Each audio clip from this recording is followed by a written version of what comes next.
I actually want this to be shorter now. I want it to be like, ooh, Yeah, the drums and like this track, the one you played mm, right before this, and even that the Ill Gates like remix specifically, those mm, like there's something really like punchy in your kicks, and there's a certain way of processing that's very like unique. It really sounds like you. Like I don't like okay. hear that style of drums in other things, so it's kind of cool. It's like it's new to me. Like this.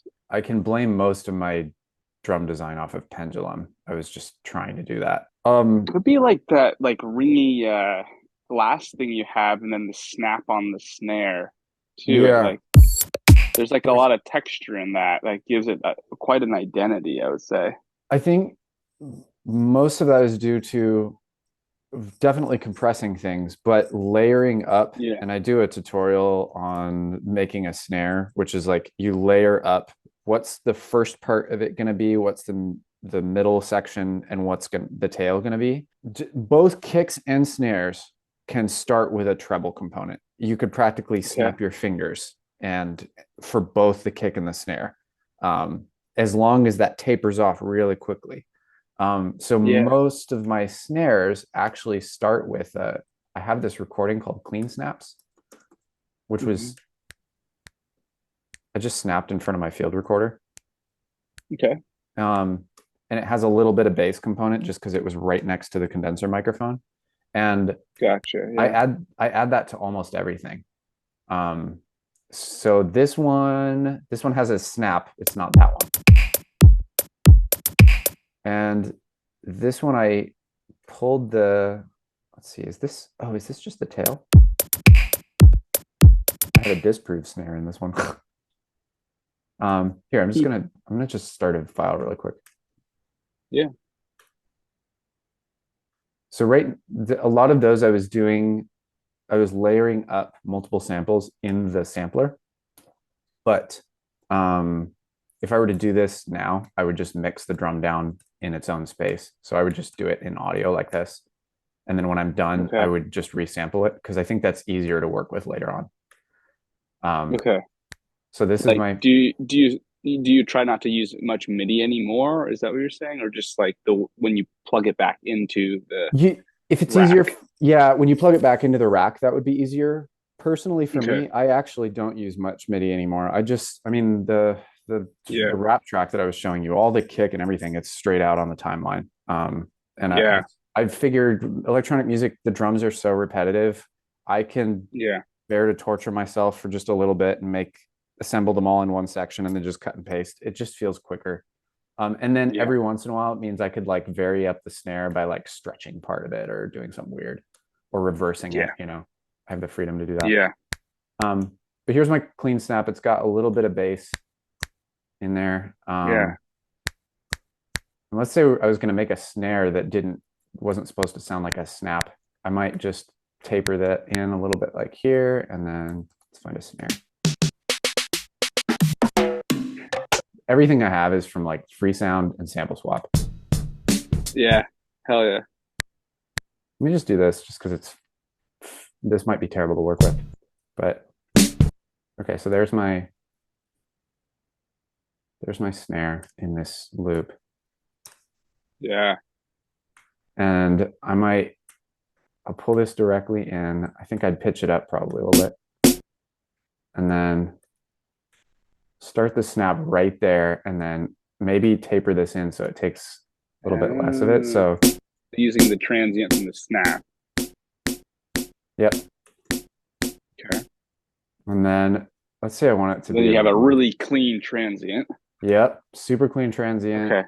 And Yeah. then maybe I don't Wow. want this to have as much snare noise, so I might automate an EQ8 on here.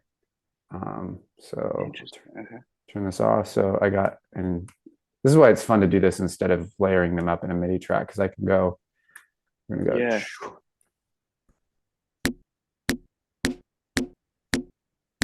Whoa. Yeah.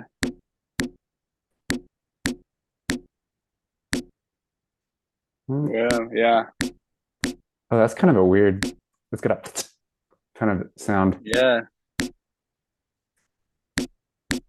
So what if I'm going to say I want a totally different tail on here. I want it to be like a, Okay.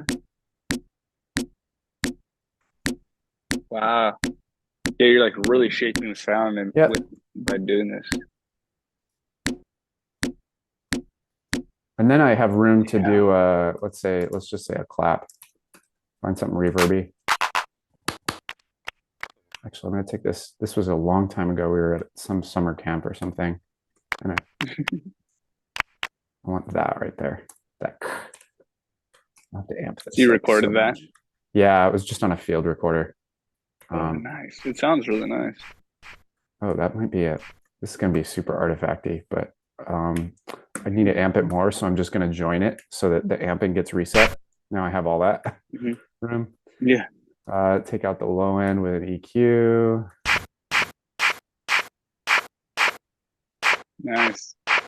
Really noisy. Yeah. And then I might start it. And then this can just have like some kind of tail to it. So it'll come up like this, and then it'll go down. Hmm. This is a not a totally put together example, but That's great. No, that's you've great. got this. Maybe this. I also noticed like if this hit at the same time as everything Hmm. else, you get a kind of sound. But if you give it a little bit of Hmm. break where it goes, it's almost as if Yeah. you had overloaded the mic and it was trying to compress it. So it makes it sound perceivably Hmm. louder. You know, it's like Interesting. if Yeah. you go if you search YouTube for like people shooting at a shooting range, um, Yeah. if it's a camera microphone, when they fire, it'll do this because the sound is so intense for the camera. Um, Yeah. so Like a whip or something. yeah, and then all these kind of sound like they're from a different universe. So I might just cheat and group them all together and put like Yeah. a drum bus on them. Or I don't use the drum bus much. I need to use that more probably. yeah, it's sort of a combo of a bit of a saturation, a little bit of EQ. Um, you can kind of distort things.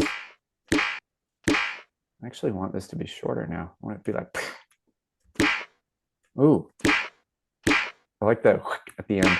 Yeah. And let's see what happens if I saturate it. It might be terrible, but something I could do if I really wanted to get crazy is like automate this so that Yeah. right here it gets oversaturated and then pull it back Yeah. down. Cool. So now my transient is sort of turning into everything else because they're all being distorted together. And then I would have to compensate by pulling the output down a little bit during that time. And I'll just right click and say add a lane for each envelope and go. Yeah. Huh. And I could also add a limiter or compressor to do that for me. But I think the most that you can do manually, you'll get the best result because you're kind of sitting, it's almost like you're painting, right? Yeah, I mean, this whole idea of painting and sound is very interesting to me. Yeah. So Very now, visual. I like it. yeah, since it's in a group, I'm just going to EQ the whole group. It's got too much low end. It's a little muffled. And then pull the high end up a little bit. Maybe give this just a little bit of, I'll do that multi-band dynamics trick where I just expand the high end. Oh, it already has a high end. I just muffled it. And then let's put the whole thing through another saturator to see what happens.